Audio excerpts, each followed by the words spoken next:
When a man cheats, his first instinct isn't to tell the truth, it's to control the narrative. He doesn't want to deal with the consequences of his actions. He doesn't want to face the disappointment in your eyes. He doesn't want to admit that he has broken something that may never be repaired. So what does he do? He turns to the oldest trick in the book, excuses. And if you've ever been in this situation, you know exactly what I'm talking about. The first thing a man says when he's caught cheating isn't, "I'm sorry," or "I was wrong." No, it's always a deflection, something to shift the focus away from what he did and onto anything else. And more often than not, these excuses follow a predictable pattern. The first excuse, it's not what it looks like. This is a classic. This is the ultimate gaslighting move. He wants you to doubt your own eyes, your own instincts, your own reality. Maybe you saw a message on his phone and he snatches it away, telling you that you misunderstood.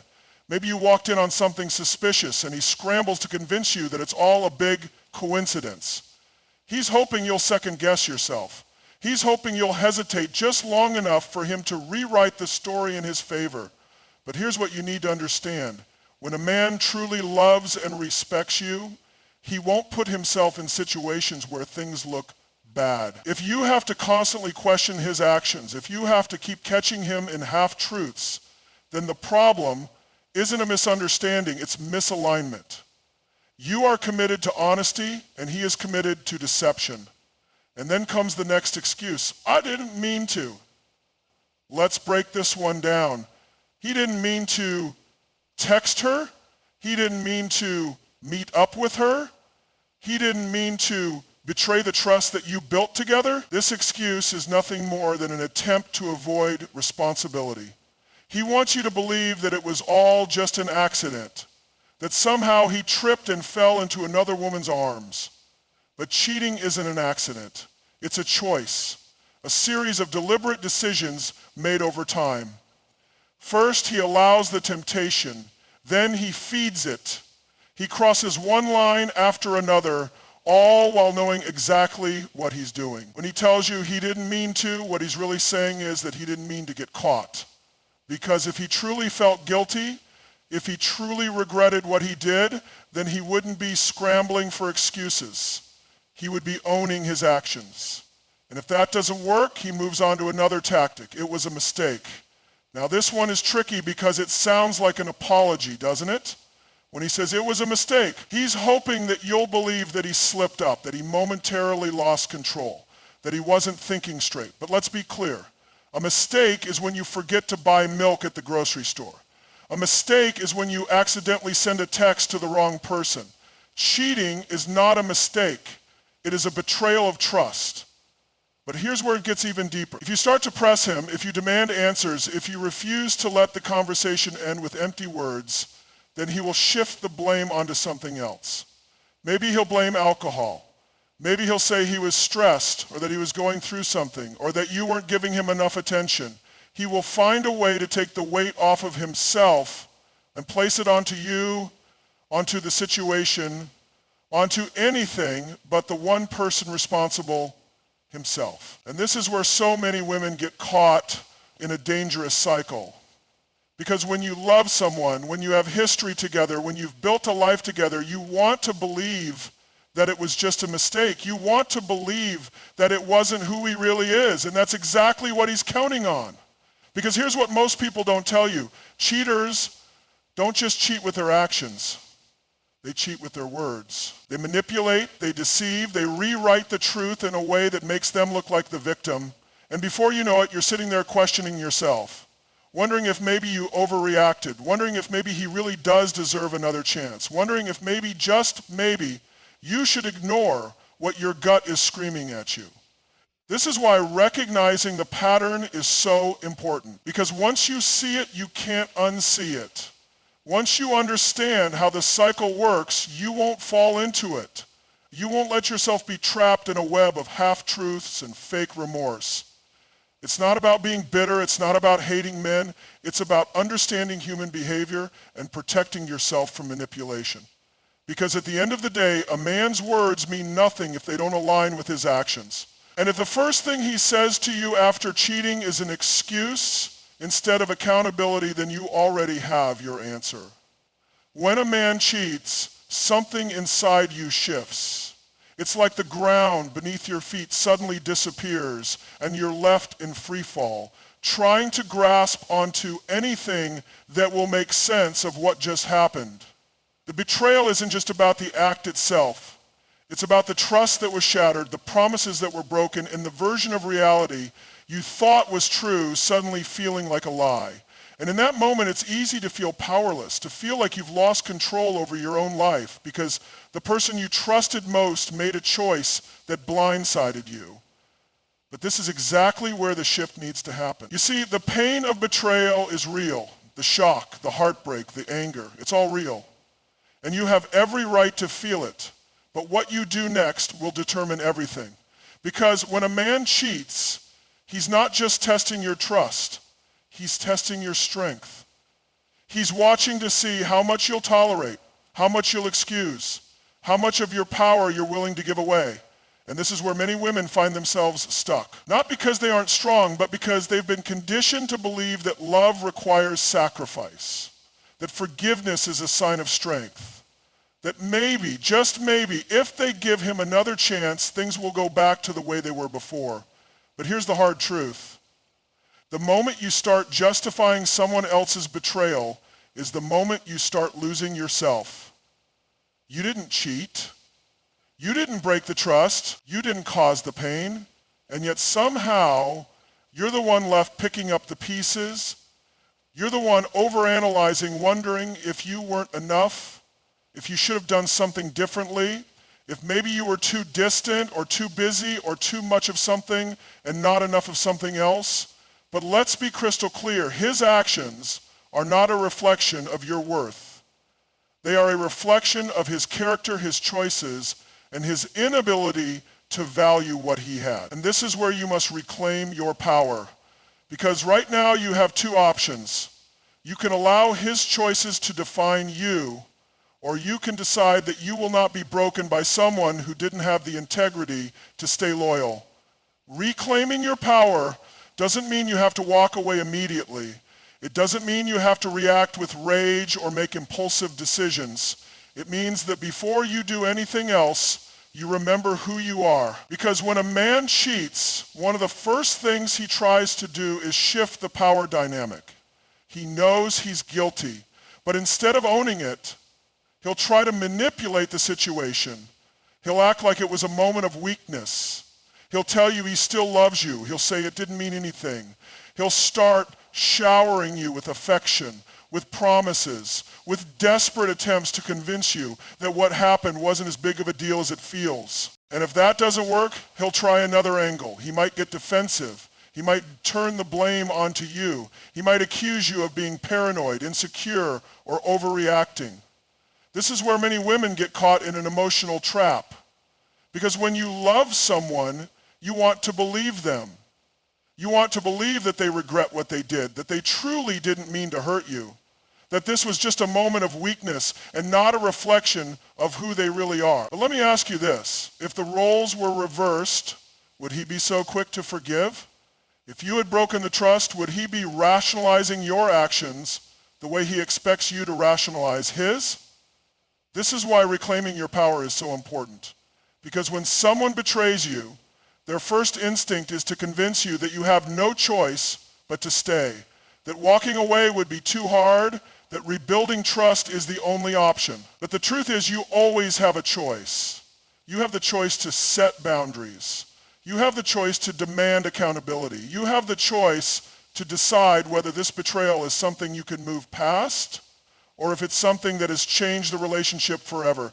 And the most dangerous thing you can do in this situation is give up that choice by letting someone else dictate how you should feel, how you should react, or what you should do next. Because the moment you allow someone who hurt you to take control of the narrative, you are giving them the power to define your worth. But you are not defined by someone else's mistakes. You are not a reflection of their choices. You are not responsible for fixing something you didn't break. This is why reclaiming your power is about so much more than just making a decision about the relationship. It's about standing firm in who you are, in what you deserve, and in what you refuse to tolerate. It's about knowing that you are not weak for feeling pain, but you are also not weak for demanding more. It's about understanding that real love, true love, doesn't require you to sacrifice your self-respect in order to keep it. And it's about making sure that no matter what happens next, you are the one who decides the future, not the man who betrayed your trust. The moment you discover a man is cheated, a battle begins, not just between you and him, but within yourself. The battle between what you feel and what you know you deserve. Because here's the truth. What you allow is what will continue.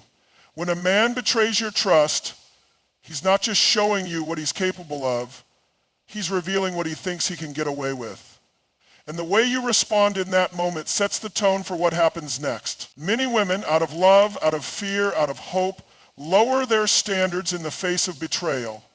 They listen to the excuses, they hold on to the good memories, they convince themselves that leaving is too painful, that maybe he really does regret it, that maybe he really will change. But let's talk about reality. A man who truly values you will not put himself in a position to lose you. A man who truly loves you will not risk destroying the foundation of your relationship for a fleeting moment of temptation. And yet, when caught, cheaters almost always expect forgiveness. Why? Because they assume the love you have for them is greater than the respect you have for yourself. And this is where raising your standards comes in. Raising your standards doesn't mean you have to walk away immediately. It doesn't mean you have to scream, cry, or seek revenge. It simply means that you refuse to tolerate anything less than what you deserve. Because too often women are taught that love is about patience, that relationships require forgiveness, that nobody's perfect. And while all of that may be true, there is a fine line between understanding and settling for disrespect. Love should never require you to accept betrayal. Love should never make you feel like you have to prove your worth after someone else devalued it.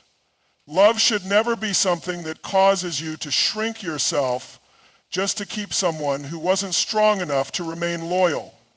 But here's what happens when standards aren't clear. The cycle repeats.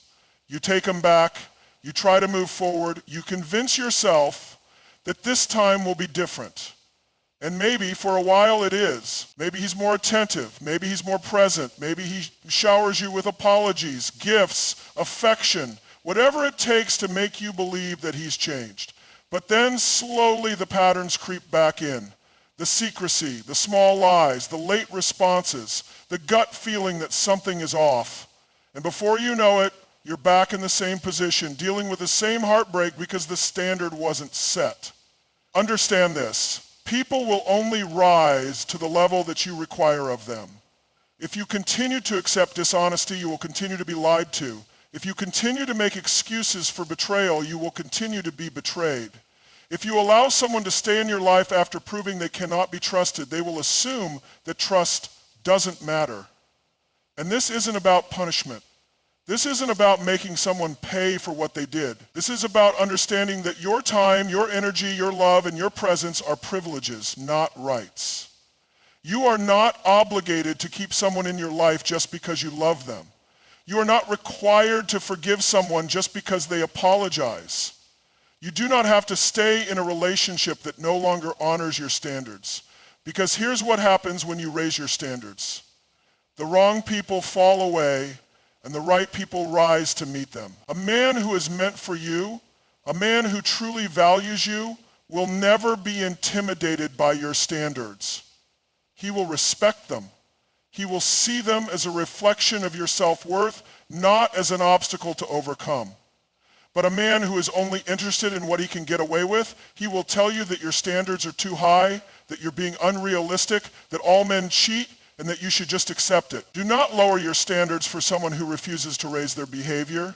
You deserve consistency. You deserve honesty. You deserve someone who respects you enough to be loyal, not because they fear losing you, but because they genuinely cannot imagine betraying you. And that kind of love, it does exist. But you will never find it if you continue to tolerate less than what you deserve. Because the moment you accept betrayal as part of love, you allow disrespect to become normal. And once disrespect becomes normal, you begin to question your own value. But you are valuable. You are worthy. You do not have to fight for someone to treat you right. All you have to do is set the standard and watch who is willing to meet it. When a man cheats, the damage goes beyond the relationship. It hits your confidence, your self-worth, and your ability to trust, not just others, but yourself. It makes you question everything. Was I not enough? Did I miss the signs? Was it something I did?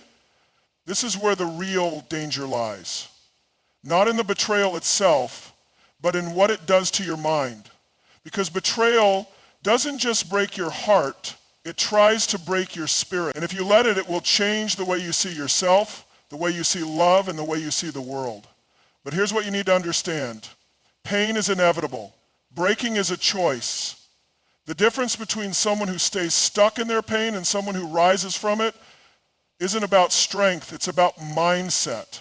It's about how you choose to process what happened, how you choose to heal, and how you decide to move forward. Because no matter how deep the betrayal, no matter how much it hurts, you have control over one thing, your response. And your response determines everything. When someone betrays you, you have two options. You can let it define you, let it shape your identity, let it make you bitter, closed off, and afraid to trust again, or you can use it as fuel. You can take that pain and turn it into power. You can decide that this moment will not be the end of you, but the beginning of something greater.